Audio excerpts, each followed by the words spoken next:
The WR21 has been a reliable workhorse for 10 years, but it's time to move on. Nothing lasts forever, and there's always room for improvement.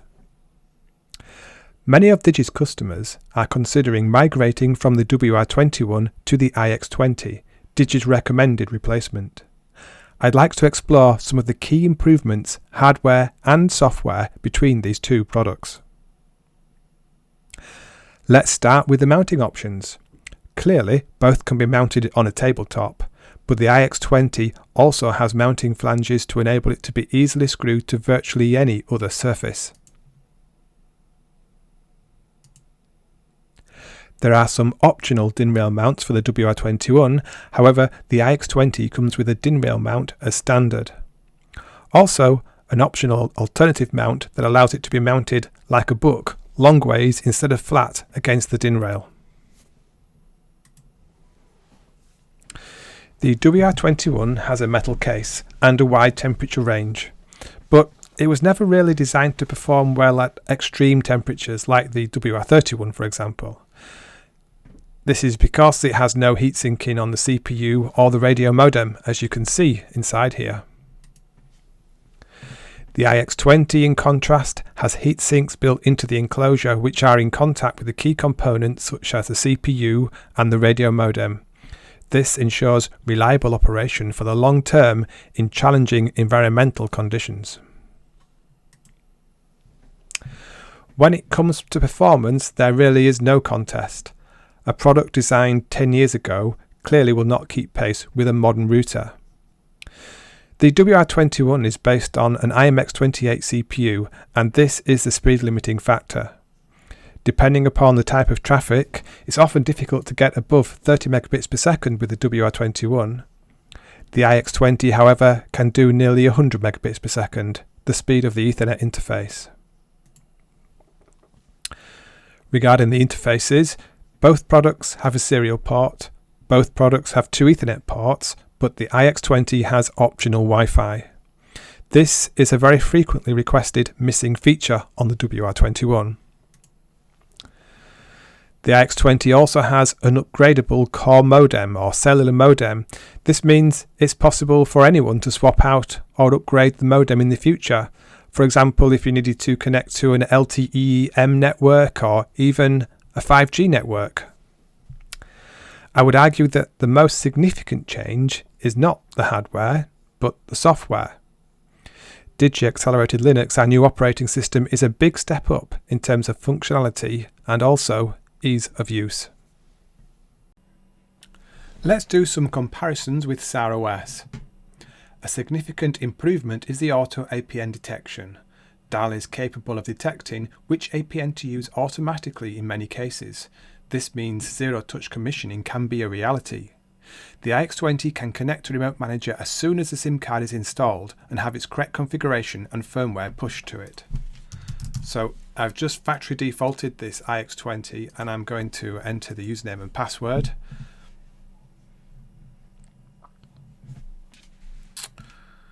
If I go to the status modems page, I can see that it's already connected, and it's connected to the carrier EE using the APN everywhere, and I didn't program this into the router, as you will see if we go to the device configuration. Just have to enter a password.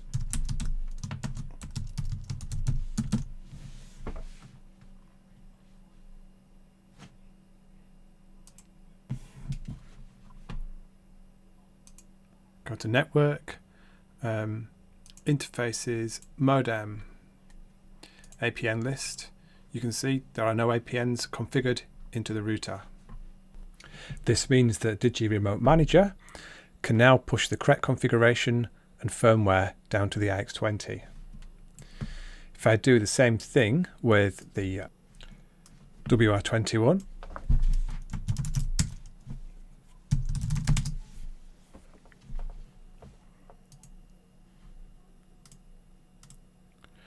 we'll see that it's not been able to connect itself. It doesn't have an IP address, although it's registered on the network and it knows it's connected to O2 in this case. Another significant improvement is the organisation of the configuration system in DAL versus SAR/OS. For example, to configure a VPN tunnel in SAR/OS, there are quite a few steps to go through. First of all, you have to find the interface you want to build the IPsec tunnel on, which is a cellular interface. So in this example, I have to know that that's PPP1. I have to scroll down and find the Enable IPsec on this interface tick box, tick that, and click Apply. Then I need to look for the virtual private networking, which is here. I need to go to IPsec and configure the phase 1 in here in IKE. And once I've made the changes that I need to make to phase 1, I have to click Apply. Then I have to come up here to the IPsec tunnels and find the IPsec tunnel instance I want to edit, make all the changes that I need to configure here, including all the negotiation settings, and then click Apply here as well. So this will take you quite a while to fill all that out. And then I also have to enter a pre-shared key, and that's actually done under security in the users table. And what I do is I put in the name of the peer as a username and then the pre-shared key here.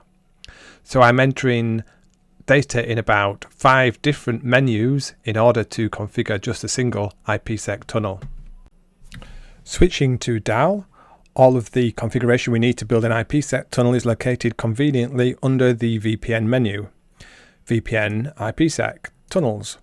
And an important point to make here is that in DAL, unlike SAR/OS, there are no fixed limits to things like IPsec tunnels or bridges or network interfaces. You can add as many as you need, and DAL will create them as long as there's sufficient memory available in the platform it's running upon. So in this case, I'm going to create a new IPsec tunnel. I'll just call it Tunnel 1 and click plus. And you can see here that I can fill out all of the required settings for this IPsec tunnel, the authentication settings, the local endpoint, the remote endpoint, and the policies if I need those. Everything is defined under this single menu structure. The configuration in DAL is actually defined behind the scenes in schema files, and this gives us a very consistent approach whether we're configuring the router from Remote Manager, from the web user interface, or from the command line. Show you what I mean. If I log in here from the command line,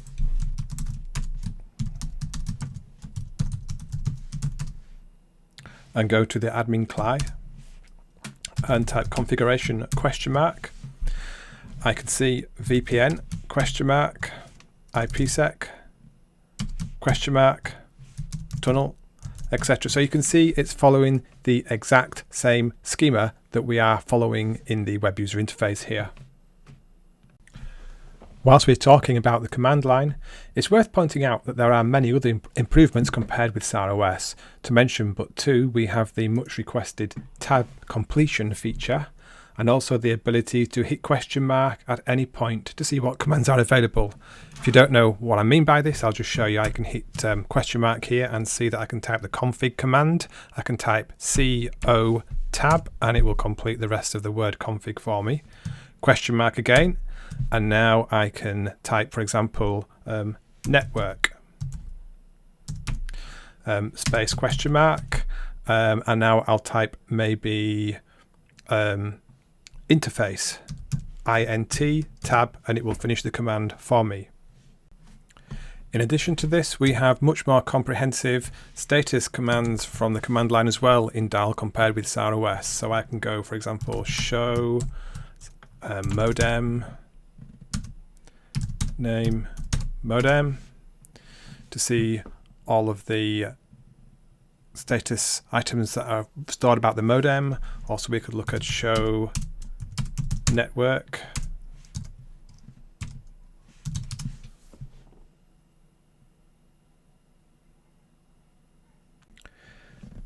Digi Accelerated Linux also has some nicely improved status screens compared with SAR/OS. I'll just show you here the main dashboard, the modem status screen with lots of detail on it, and also a network interface screen. But there are more information available under status, as you can see here. A nice new feature is the Intelliflow. This will show you the CPU and the RAM utilization, but usually more interesting than that is a traffic utilization. So I can see by hosts on my local area network which devices are using the most data. I can also see in detail what sites these devices are looking at. So if I click on this particular device here, I can see it's been looking at Steam, Microsoft, etc. Also interesting is top data usage by server. And no surprise that one of the top hits is YouTube and the next one is Netflix. So we can see what all the people in my house have been doing over the last month or so. This can be very useful on your network if you've got some rogue device using lots of data, or maybe even a rogue user. If you need to quickly identify what that device is and where the data is going, you can use this feature to do that. Digi SureLink is available in both the WR21 and the IX20. SureLink is all about maintaining the link integrity, often by testing it. When there are multiple interfaces or tunnels involved, then SureLink handles the failover and the failback. SureLink in the IX20 has several advantages over the WR21. I'll go through these now. Another advantage in the IX20 versus the WR21 is the fact that SureLink is enabled by default on the cellular interface.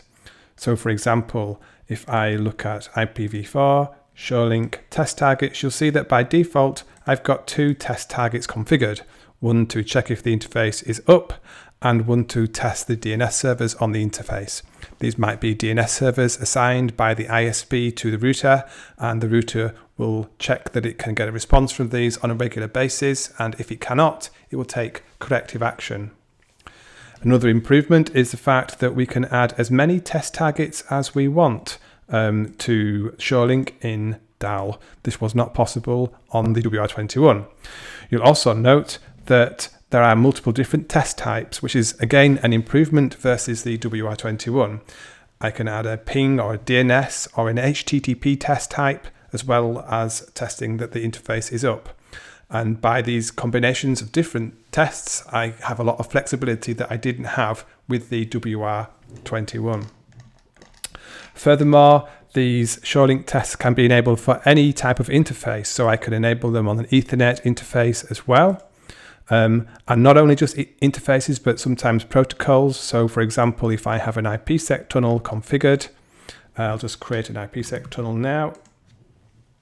You can see that on the IPsec tunnel, I can enable SureLink as well. So SureLink, as well as ensuring the reliability of the connection, it's used for failover, so it can be used to trigger failover between different VPN tunnels and different WAN and or LAN interfaces as appropriate. The last improvement I want to show you in any detail between the WR21 and the IX20 is the configuration of the firewall. By default on the WR21, the firewall was not even enabled, but if you wanted to enable the firewall, you had to learn quite a complicated scripting language, as you can see here. This is the default firewall scripts that are included on the router, but there's a big manual to read if you really want to understand in detail how to write these scripts and to ensure that your router is as secure as it really needs to be. In contrast, on the IX20, the firewall is enabled by default, and the firewall rules are added automatically depending upon the services and features that you enable. For example, if I look at interfaces modem, you will see here that there's a concept of zones. The modem, which is a WAN interface here, is in the external zone, so it will have suitable firewall rules enacted for an external zone. For example, incoming connections to SSH or to the web server will actually be blocked by default. In contrast, the interface Ethernet here is on an internal zone, so most connections like to the web or to the SSH will be allowed by default. If you create IPsec tunnels, OpenVPN tunnels, whatever you create, the firewall rules are added automatically to allow that service to work. You can actually create your own zones as well. If you need some extra flexibility, you don't have to rely on the zones that are built in. Furthermore, you can change the behavior of services according to the zone that they're in. So for example, if you did want to allow access to the web service on an external zone, that's something you can do. For example, if I go down here to Services, Web Administration, Access Control List, Zones, you can see that it's allowed on the internal edge IPsec and setup zone, but I could add to this if I wanted the external zone. There's other flexibility as well. I can add enable it on specific interfaces or for specific IP addresses, etc. And whenever you make these configuration changes, firewall rules are created for you automatically behind the scenes. There is a way to allow you to manually create firewall rules if you want to, but the idea is that you shouldn't have to do this because DAL takes care of all this for you behind the scenes. There are, of course, many more features and possibilities with DAL and the IX20 compared with the WR21 than I've showed today, and much more sophisticated and in-depth features as well than covered in this video.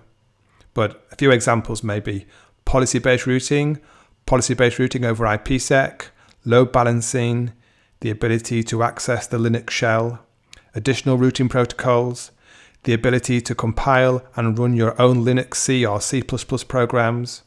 For Wi-Fi client, the ability to scan in the background for a stronger access point to connect to and migrate to it automatically when needed. Sophisticated hotspot functionality with support for external services and content control. The list goes on. But I hope you've enjoyed this little introduction to demonstrate some of the improvements of the IX20 versus the WR21, and I hope it encourages you to have a go with the IX20 and consider migrating to it.